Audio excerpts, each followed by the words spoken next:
Maqaa Abbaa, kan Ilmaa, kan Hafuura Qulqulluu, Waaqayyo tokko, Amiin. Kabajamtootaaf jaalatamtoota maatiiwwan Waaqayyoo, kan Amaanu'eeliin amantoota, kan Hafuura Qulqulluun qulqulloota, kan kiristaanaan kiristaanota jedhamtanii waamamtan maatiiwwan haadha keenya qulqulleettii dubaruu Maariyaam, akkam ooltan, akkam sa'aatii kanaaf daga kana geessan, Amiin. Waaqayyo akka badii balleessa keenya nutti lakkaa'in, akka gaarummaaf gara laafummaa isaatiin sa'aatii qabnuuf daga qabnuun nu ga'e. Maqaa Waaqayyoo kan ulfaate kan kabajame haa ta'u, Amiin. Akkasuma isa biraa waamnee isheen biraa hafuu hin dandeenye haadha isaa kan taate haadha saba hundaa qulqulleettii dubaruu Maariyaam, galanni ulfinni haa ta'u, Amiin. Akkasuma ergamtoota wareegamtoota duukaa bu'oota qulqulloota akka aangoo isaanii samiirratti galanni ulfinni isaaniif haa ta'u, Amiin. Akkasumallee hordoftoota YouTube chaanaalii koo hundumti keessaniyyuu akkam jirtan, nageenya araara jaalalli Kiristoos bakka jirtan of kalleetti jirtan mara isiniif haa ta'u. YouTube koo jawaadha jettanii na jajjabeessartan subscribe like share gochuun na faana kan taatan hundumti keessaniyyuu galatooma. Waaqayyo gooftaan sana eebbisu. Egaa har'a gaafii gabaabaa obboleetti keenya faarfattuu Ayinaalam walitti gorgisu wajjin kosummaa godheen gara YouTube kootitti ishii kosummeessin jira. Ishiin illee adoo xinyeenya koo nan tuffatiin tole jettee kosummaa koo naa ta'uu ishiitiif nan ishii galateeffadha. Waaqayyo gooftaan si eebbisu sin jecha obboleetti koo. Gaafiin gara gaafitti aduun darbiin dura hordoftoota koo nagaa gaafadhu, akkasuma eessatti akka dhalatte akkasuma immoo ati daa'ima akkamii akka teesse isaaniif ibsuu dandeessa sin jedha obboleetti koo. Maqaa Waaqayyootiin dhiifama gara keetti dabarseen jira. Maqaa Abbaa, maqaa Ilmaa, kan Hafuura Qulqulluu, Waaqa tokko, Amiin. Maatii Waaqayyoo akkam jirtu, akkam turtanii, akkam nageessanii, akkam sa'aatii daqiiqaa nageechanii, Amiin. Waaqayyo gooftaan nagee tiksee yoo naannoo gahee maqaan isaa kan ulfaate kun jedhanuuf haa ta'u. Akkasuma maqaan haadha keenyaa biraan haftuu maqaan ishee kan kabajame kan ulfaate nuuf haa ta'u. Maatii Waaqayyoo baga ayyaanatti jiru waggaan kabajamee ooluu baga geechanii, Amiin. Boqochumaan nuun gahe nageenyi koo bakkaaf lafa jirtanii hunduma keessan isiniif haa baay'atu. Hordoftoota Soosinnaa Tuub kan jedhu hunduma keessanii nageenya koo isiniif haa baay'atu irra deebiidhaani. Egaa obboleettii kooyii na kabajitee waamicha naaf dhiyeessitee gara YouTube keetiin eebbifamee Waaqayyo si eebbisu jechuun nan barbaada. Maqaan koo Ayinaalam Hayilee Walata Gorgis jedhama. Iddoon dhaloota kooyii Arsii Lixaa Shaashamanneedha. Kana fakkaata. Eeshi obboleetti koo Waaqayyo sagalee jireenyaa isaa dhageessisu ammaaf garuu eessarraa jirta? Itoophiyaa keessa jirtamoo biyya biraa jirtan sin jedha. Akkasuma gaafiin kan koolii lammaffaan immoo ati cimina amantii keetii irratti qabdu an akkamiiti? Akkasuma immoo fuulduratti karoorri kan kee akkamitti yaaddu, maalan godhachuu qaba jettee yaadda? Akkasuma amantii kootinuu akkamittiin jabaachuu qaba jettee yaadda? Maqaa Waaqayyootiin kana nutti himi sin jenna obboleetti koo. Obboleettii koo waaqayyo sagalee jireenyaa isaa dhageechisuu gaafii na gaafattee gaafii keetiif deebii argadhu. Gaafii kee tokkoffaanii ati biyya keessa moo biyya ormaatti nan ta'e eeyyani biyya ormaan jira iddoo nan amma jiru Saudi Arabiyaa keessan jira. Ati amantii keetii fi ilaalcha akkamii qabdaa anaan jettee turte. An amantii koo nan jaalladha nan kabajaa nan tajaajilamas. Yeroo fi sekondii qabu keessatti mana waaqayyootiif nan laadha hamma waaqayyoon naaf eeyyame jechuudha. Inni lammataa immoo karoorri maali kan naan jette karoorri koo fedha waaqayyo yoo ta'e mana waaqayyoo keessa deddeebi'ee cimee tajaajilamee hiyyeessota rakkattoota hunda gargaaree hamman as keessa jiruttis ta'e gaafa biyya kiyyaattis galus ta'e akkan jabaadhe tajaajilu waaqayyo naa gargaaru. Kanatti aansuudhaan fedhaa fi eeyyama waaqayyo yoo ta'e faarfannaa haaraa qabadhee ofitti nan dhufan jedhee yaada karooran qabasi waaqayyoon galmaan naa ga'u galma ga'es karaa warroonni yuutuubii soosinnaa jala jirtanii hordoftoonni isaanii guutuun karaa yuutuubii kiyyaatiin hordofuu hin dandeessanii yuutuubiin koo Ainuu Hailee jedha. Achirraa faarfannaa yeroo booda gadhiisuu waan barbaaduuf achiin argachuu ni dandeessanii. Egaa hunduma keessanuu baay'ee isin jaalladha baay'ee isin kabajaa. Obboleettii koo guyyaarraa keessummaa kee gootee naaf eerteef dhugumatti naaf eebbifamii waaqessi haa eebbisuu. Na kabajjitee na waamuu keetiif baay'ee tokko isin galateeffadha. Naaf eebbifamii waaqayyoon bara tajaajila keessiif haa dheeressu. Egaa obboleettii keenya dhugumatti waaqayyo gooftaan sagalee jireenya isaa dhageessisu dhugumatti baay'ee kan nama gammachiistudha. Ijoollee baay'eedhaaf fakkeenya kan taatudha. Biyya Arabaa keessa naa jiraattu akkasuma immoo amantii keetiin cimtee dhaabbattee tajaajilamtee akkasumallee waaqayyo keenya jajachuudhaan faarfachuudhaan faarfannaa haaraa qabattee nuuf dhiyaattee jirti. Obboleettii keenya dhugumatti waaqayyo gooftaan sagalee jireenyaa ishee dhageessisu jecha hundumti keessaan yuutuubii koo jala jirtan liinkii isaa liinkii ishee isiniifan ergaa sabiskiraayib gochuudhaan maatii akka ta'an maqaa waaqayyootiin isin gaafadha. Ijoolleen tawaahidoo hundi keenya walaa jajjabeessinu dhugumatti obboleettii keenya eebbifamee amma gara gaafii kootitti darbaa jechuudha. Gaafii kurnan tokkoon qaba. Obboleettiin koo hafuura akka deebistu abdiin qaba. Hundumti keessan barumsa irraa argattan dhaggeeffadha. Obboleettii koo waaqayyo sagalee jireenyaa si haa dhageechisu. Ameen ameen eebbifame atis naaf jiraadhu. Egaa hundumti keessanuu obboleettii keenyas jajjabeessaadha. Isiniin jechuun barbaada. Tole obboleettii koo gara gaafii keetti itti fufi hamma waaqayyo naaf eeyyame siifan deebisa. Tole obboleettii koo waaqayyo gooftaan si haa eebbisu. Gooftaan keenya wantoota abdii namaaf kenne meeqa isaanis tarreessii jedha. Obboleettii koo waaqayyo si haa gargaaru. Tole obboleettii koo waaqayyo sagalee jireenyaa si haa dhageechisu. Gaafii na gaafatte waaqayyoon si eebbisu akka fedhaa fi yommuu waaqayyotti gaafii kee deebisuudhaaf na yaala. Gooftaan keenya wantoota abdii nuuf kennan meeqa kan jette 7. Isaanis tokkoffaanii ani ifa addunyaa jedhe Yohaannis 8 lakkoofsa 12. Lammaffaanii ani biddeena jireenyaa ta'e Yohaannis 6 lakkoofsa 35. Sadaffaanii ani tiksee gaariidha Yohaannis 10 lakkoofsa 11. Arfaffaanii du'aa ka'uu fi jireenya ana kan jedhe Yohaannis 11 lakkoofsa 25. Akkasuma shanaffaanii balballi hoolotaa ana Yohaannis 10 lakkoofsa 9. Mukichi wayinii inni dhugaan ana Yohaannis 15 lakkoofsa 1. Torbaffaanii qorichi dhugaa jireenya ana Yohaannis 14 lakkoofsa 6. Egaa obboleettii kee gaafiin kee kana fakkaata. Bakka dogongoraa koo na oolchi. Obboleettii koo waaqayyo gooftaan si haa eebbisu. Gaafiin si gaafadheef gaafii gahaa naa deebistee jirta. Waaqayyo si haa eebbisu. Ammas gaafiin kun lamaffaan hangafoonni ergamoota kan jedhaman meeqa isaanis tarreessii jedha. Obboleettii koo waaqayyo gooftaan si haa gargaaru. Obboleettii koo waaqayyo sagalee jireenyaa si haa dhageechisu. Dhugumatti eebbifame gaafii na gaafatte anis akka fedhaa fi yommuu waaqayyotti gaafii kee deebisuudhaaf nan yaala. Hangafa ergamtoota kan jedhaman meeqa kannaan jette 7. Isaanis tokkoffaan ergamaa qulqulluu Mikaa'el, ergamaa qulqulluu Gabriel, ergamaa qulqulluu Uraa'el, ergamaa qulqulluu Rogaa'el, ergamaa qulqulluu Faanu'el, ergamaa qulqulluu Saagu'el, ergamaa qulqulluu Rufaa'el jedhamu. Egaa koodee koo deebiin kee kana fakkaata. Dhugumatti Waaqayyo Gooftaan sagalee jireenya isaa dhageessisu gaafii kan kunaa deebistee jirta. Gaafii kan koo inni sadaffaan hangafoonni daaqonoota kan jedhaman meeqa isaanis tarreessii jedha obboleetti koo Waaqayyo si haa gargaaru.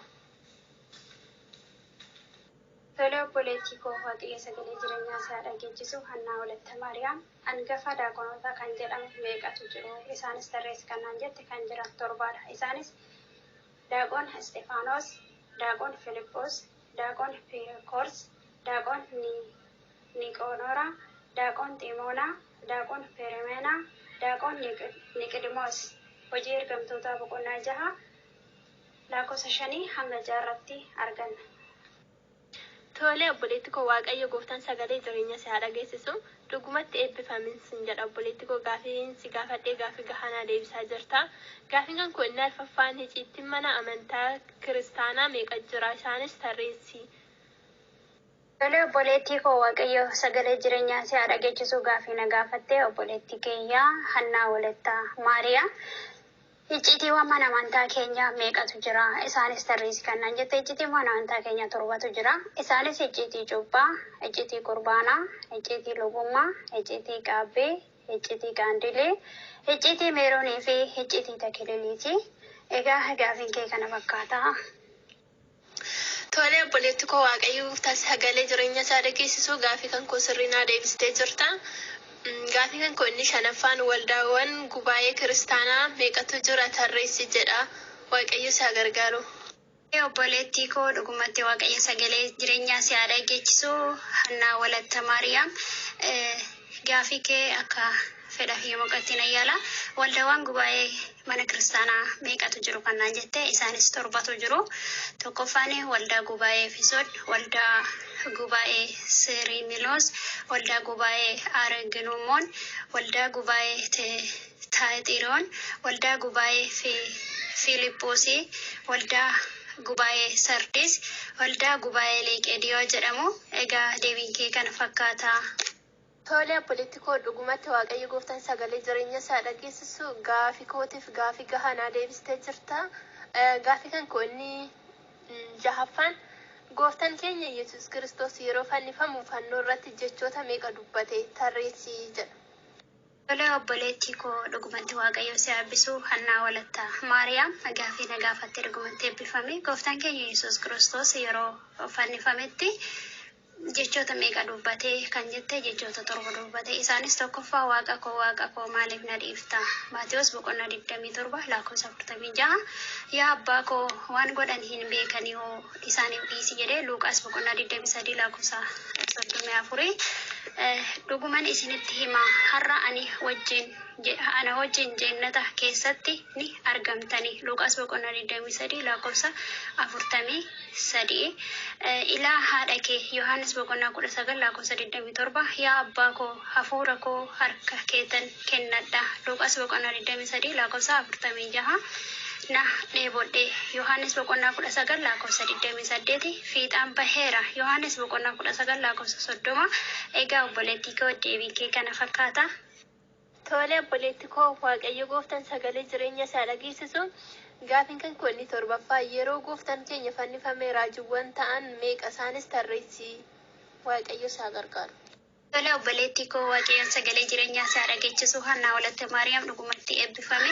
Gaafii na gaafattee yeroo Gooftaan keenya fannifametti raajiiwwan meeqa ta'e jette 7 ta'e. Isaanis biiftuun ifa dhorkattee, addeessi jiini dhiiga uffatee, urjiileen ni harcaanii, dhagoonni kattaa adda addaa babbaqaquun, awwaalonni ni banamanii, du'aan ka'anii, maggaarrajaan mana kiristaanaa bakka 2tti tarsa'e. Egaa deebiin kee kana fakkaata. Tole obboleetti koo Waaqayyo Gooftaan sagalee jireenya isaa dhageessisu gaafii kan kooti gaafii gahanaa deebistee jirta. Gaafii kan koo inni 8ffaan Waaqayyo abbaan keenya Addaamirraa kaasee hanga dhalachuu gooftaa keenyatti yeroo meeqa waadaa yookiin kakuu dubbatee jedha. Waaqayyo Gooftaan si haa gargaaru. Tole obboleettii koo Waaqayyo sagalee jireenyaa isaa dhageessisu gaafii na gaafatte dhugumatti eebbifame. Obboleettii koo Hannaa Walatta Maariyaam. Waaqayyo abbaan keenya Addaamirraa kaasee hanga dhalachuu gooftaa keenya Yesuus Kiristoositti yeroo yookiin waadaa meeqa dubbate kannaan jette torba innis waadaa Addaam, waadaa Nohee, waadaa Malka Tsaadiq, waadaa Abrahaam, waadaa Musee, waadaa Daawiti, waadaa Kidaar Irmati yookiin waadaa Araaraatii deebiin kee kana fakkaata. Tola obboleettii keenya dhugumatti Waaqayyo Gooftaan sagalee jireenya si haala geessisuu gaafii koo naa deebistee jirta. Gaafii salgaffaan samiiwwan jiran tarreessi jedha. Waaqayyo Gooftaan si gargaaru koodee koo. Koodee koo Waaqayyo sagalee jireenyaa si haala geessisuu hanni Walatta Maariyaam samiiwwan meeqatu jira kan jette torba isaanis samii Eroor, samii Raamaa, samii Eroor, samii Tsaahir Ariyaamii, samii Mabir Mangist, samii Widid, samii Yerusaalem yookiin Samaawit jedhamu. Deebiin kee kana fakkaata. Dhugumatti obboleettii koo Waaqayyo Gooftaan sagalee jireenya si haala geessisuu gaafii kan kurnaffaan manni amantii keenya Ortodoksii Tawaahidoon tsoomii meeqa labsiti isaanis tarreessi jedha. Waaqayyo Gooftaan si gargaaru obboleettii koo.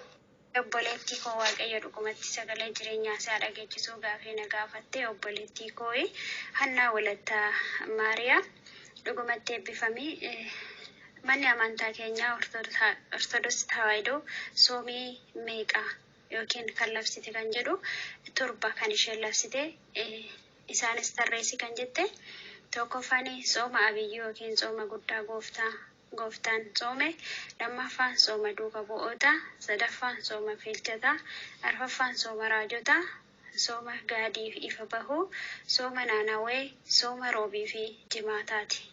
Egaa obboleettii koo deebiin kee kana fakkaata. Tola obboleettii koo dhugumatti Waaqayyo Gooftaan sagalee jireenya si haala geessisuu gaafii kan kunaa deebistee jirta. Gaafiin kan kun inni 11ffaa wayisi inni dhuma. Waaqayyo wantoota inni jibbu keessaa torbanaaf tarreesseedha. Waaqayyo si gargaaru.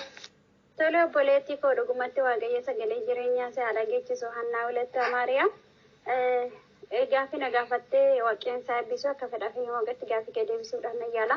Waaqayyo wantoota inni jibbu keessaa meeqa isaanis tarreessi kan jette wantoonni Waaqayyoon jibbu torbaadha. Isaan keessaa tokkoffaan of tuulummaa ija wanta hamaa ilaaluuf fiigu, lammaffaan arraba sobaa, sadaffaan harka dhiiga dhangalaasu, nama hama namarratti yaadu, miila garaa hammeenyaatti fiigu, nama sobaan ragaa namarratti ba'u, obboleessa isaa kan raafuu jechuudha. Egaa obboleettii koo deebii kee kana fakkaata. Eshi obboleettii koo dhugumatti Waaqayyo Gooftaan sagalee jireenya si haala geessisuu kan macaala kennaa sasiif haa baay'isu. Gaafii keenya asumarratti raawwannee jirra. Akkasuma immoo faaruu tokko nu faarfadhu. Faaruu darsi jedhe jechuudha. Faaruu tokko Waaqayyo si haa gargaaru. Tolee obboleettii koo dhugumatti Waaqayyo sagalee jireenyaa si haala geessisuu gaafii na gaafattee Waaqayyoon gaafii keetiif deebii siif haa laatu. Bakka dogongoree na ofolchisiin jechaati. Egaa akka fedhaa fi yommuu Waaqayyotti faarfannaa nuuf faarfadhatte faarfannaa tokko beekuu doon taanee barakatiidhaaf nan faarfadha. Faarfachuudhaaf maqaa Abbaa kan Ilmaa kan Hafuura Qulqulluu Waaqa tokko amiin. Waaqayyoon humna godhadhee nan faarfadha. Sagalee gammachuudhaa geessisa. Waaqaa koof galata naaf dhiyeessa. Yaa koo dhaga'e naaf hirmate. Hirmaachuudha lasaas na godhate. Sagalee gammachuudhaa geessisa. Waaqaa koof galata naaf dhiyeessa. Yaa koo dhaga'e naaf hirmate. Hirmaachuudha lasaas na godhate. Biyya lafa keessaa osoo jiru. Wanni kana mare kana furu. Seenaa kootura naaf jijjiire. Gammadeen farfadha naatti tole. Sagalee gammachuudhaa geessisa. Waaqaa koof galata naaf dhiyeessa. Yaa koo dhaga'e naaf hirmate. Hirmaachuudha lasaas na godhate. Tufaata mature kan gatame. Nama abdii dhabee raaffatame. Ati wanta guddaa naaf hojjatte. Kufaatii koo keessa ol lakaste. Sagalee gammachuudhaa geessisa. Waaqaa koof galata naaf dhiyeessa. Yaa koo dhaga'e naaf hirmate. Ermaatu dhalasaas naa godhate anjubbaa mata'eenni.